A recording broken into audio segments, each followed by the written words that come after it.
Hello, test, test, test. It is time to react to. I'm just looking up here at my monitor, so if you see me, just trying to position this right here. Hey, how's it going, everyone? Okay, so this is going to be a fun one. Haven't done one of these in a while, because there haven't been many videos, of course. But Jackson's been busy, making videos and all that. But we have another video to react to. This video is the Pixel 6 review. Now, this is the first time I'm streaming with this setup, so let me know what you think. If you can hear me okay and all that. We'll just wait for 2 more minutes for people to get into the chat, and then we will start. Whoops. Yeah, you keep an eye on that. Yeah, so let's get started on what we are doing. Okay. Sharing. Here we go. 7 weeks later. And let's start. Hopefully there's no lag. You should be able to hear everything okay. Let's just check from my end.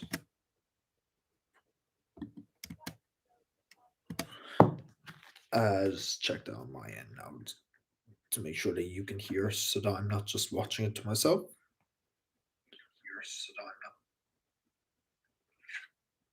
And let's start. Hopefully there's no lag. Just check that on my end. Be able to hear everything okay. Let's just check from my end. Hopefully there's no lag. You should be able to hear everything okay. Let's just check from my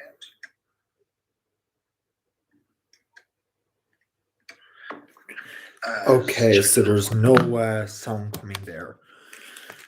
Let's go to backup here, and hopefully you can hear me now, because otherwise that would suck.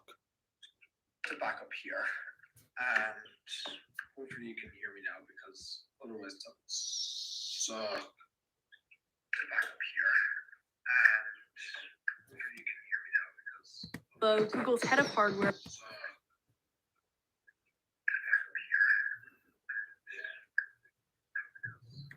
Google's head of hardware. Okay, right. Okay.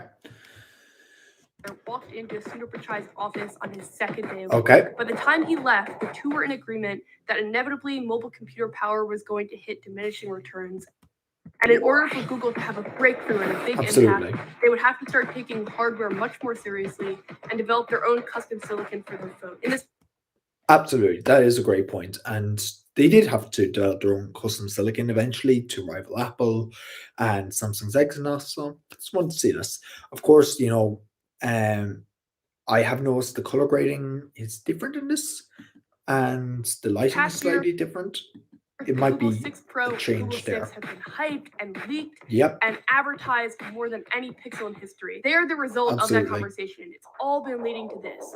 If this phone does well, Google will be the second major manufacturer to have a hit phone that had its phone hardware, chipset, and operating system all made in-house. This is supposed to be, in Google's words, Android at its best. So the question is, will Google finally make the Android flagship that we've been waiting for?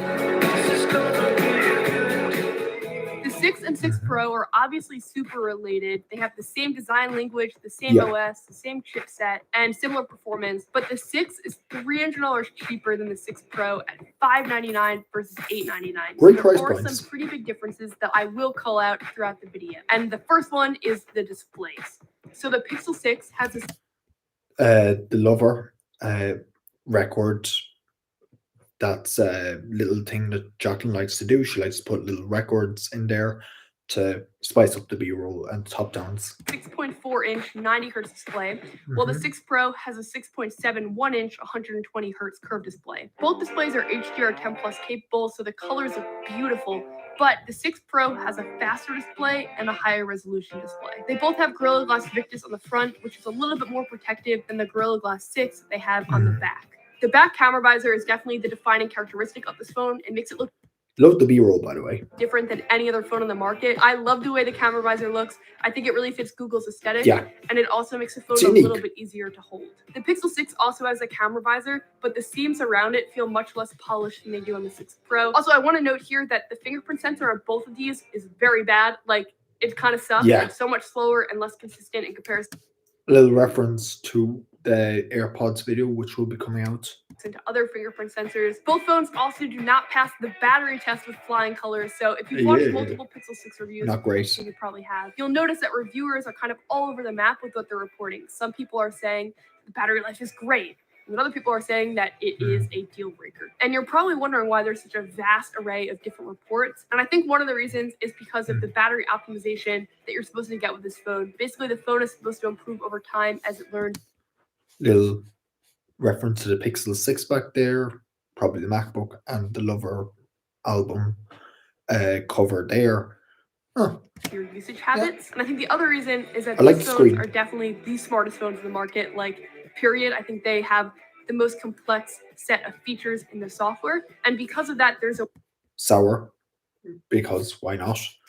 wide One of Jacqueline's favorite songs from this year. array of how you can use this phone. So some people may not use any of the extra features, and then other people will use all of the extra features and kind of drain the battery. For example, what's playing is a feature that will actively always be listening to what song is playing. That's a really that cool obviously idea. can decrease the battery life if it's always having to listen. Other features as well, like always on display or what refresh rate you're using, can all affect the battery life. It just feels like there are That's more fair. options with this phone to affect how it performs. For my personal I do feel like Android in general is more options related, so you have to, if you're getting an Android, you really have to, care about customizations and options and that kind of thing. use, which I would say is on the heavier side, I can make it through a day, but it's like a B+, A- battery. If my use is really heavy, I Interesting. definitely need to top it off at some point during the day. It's not like the battery life is astronomically bad, but I think so Another record. many people are upset about it because they were really hoping that the Tensor chip was going to make the battery life incredible. It should Tensor, have. for those of you that don't know, is the custom silicon chip Like the little graphic.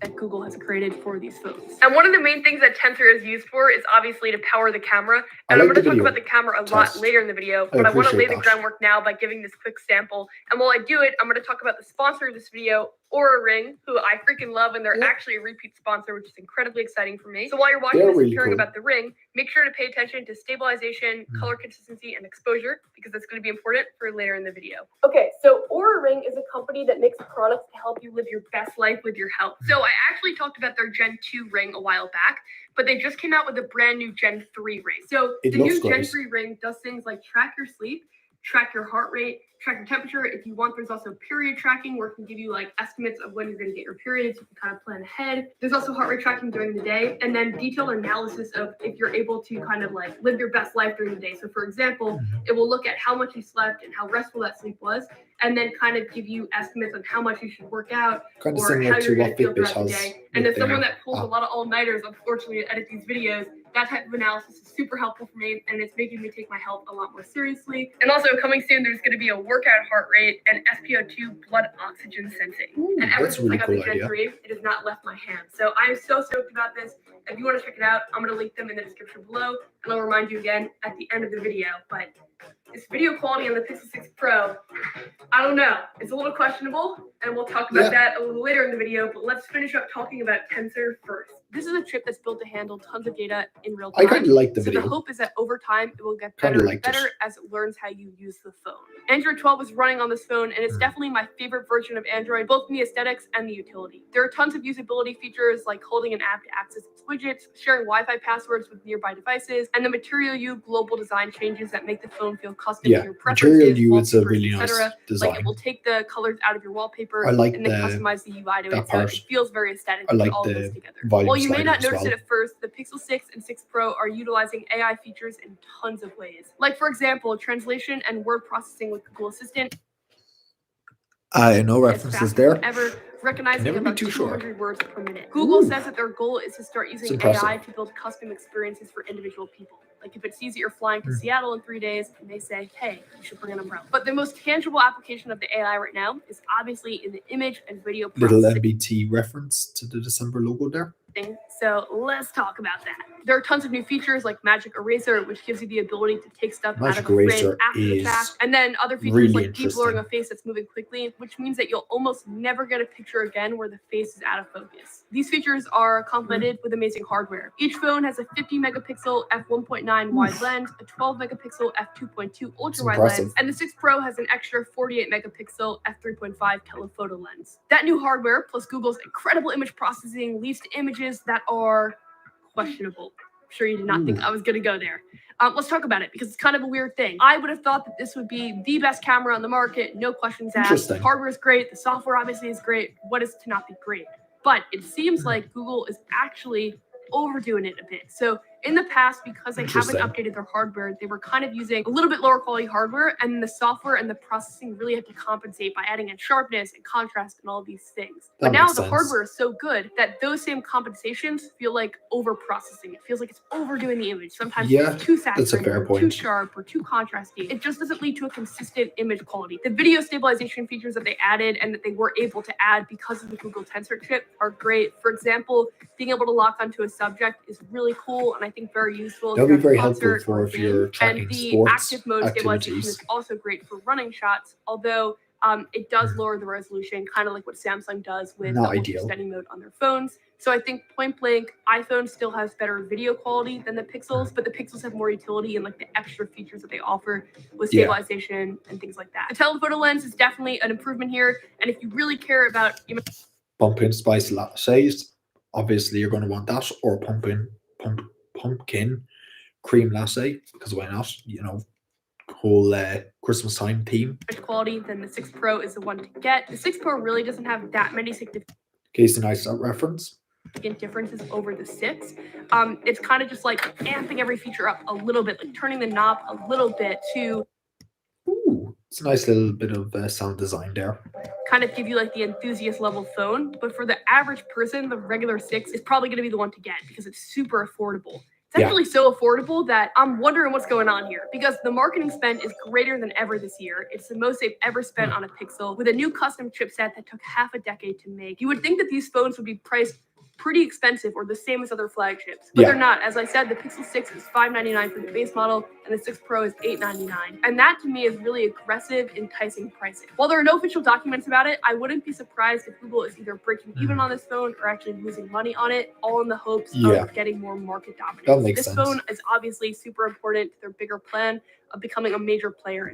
See, little graphics like that are really nice for just overall feel of the video because it lets you, get immersed more, and it's nice to splice those in with B-roll because it just let's have a little change. So, can it compete with the Apple and the Samsungs of the world? I say, yeah. I think there are still some areas that Apple or Samsung excels over the Pixel, but this is the smartest phone on the market. There's so many cool AI features, and Google is constantly working on more. It's been a few years since we've really had a true Android flagship from the Pixel lineup, and this year it feels like they really delivered on that. It's not a perfect phone. No phone is right now, but it gets really close. Hopefully you found this video helpful and entertaining. Thank you so much for watching. Be sure to check out Aura Ring, link in the description below if you're interested, and I will catch you in the next one. Thanks so much for hanging out. Really appreciate you. And that's the video. I thought it was really good. Really, it was nice. This is the Pixel 6 Pro, one of the most anticipated. Stop. But yes, that was a really good video. I think Jack can put a lot of work into it, and I hope you enjoyed the reaction video. If you did, sure to check out the actual video itself down below, or wherever it gets recommended to, because it is a really impressive video, and Jack can put a lot of work into it. And with that, thank you very much for tuning into this impromptu reaction stream. Probably not the best quality, but we're working on it, and we'll catch you next time. Goodbye. How do we turn off the stream?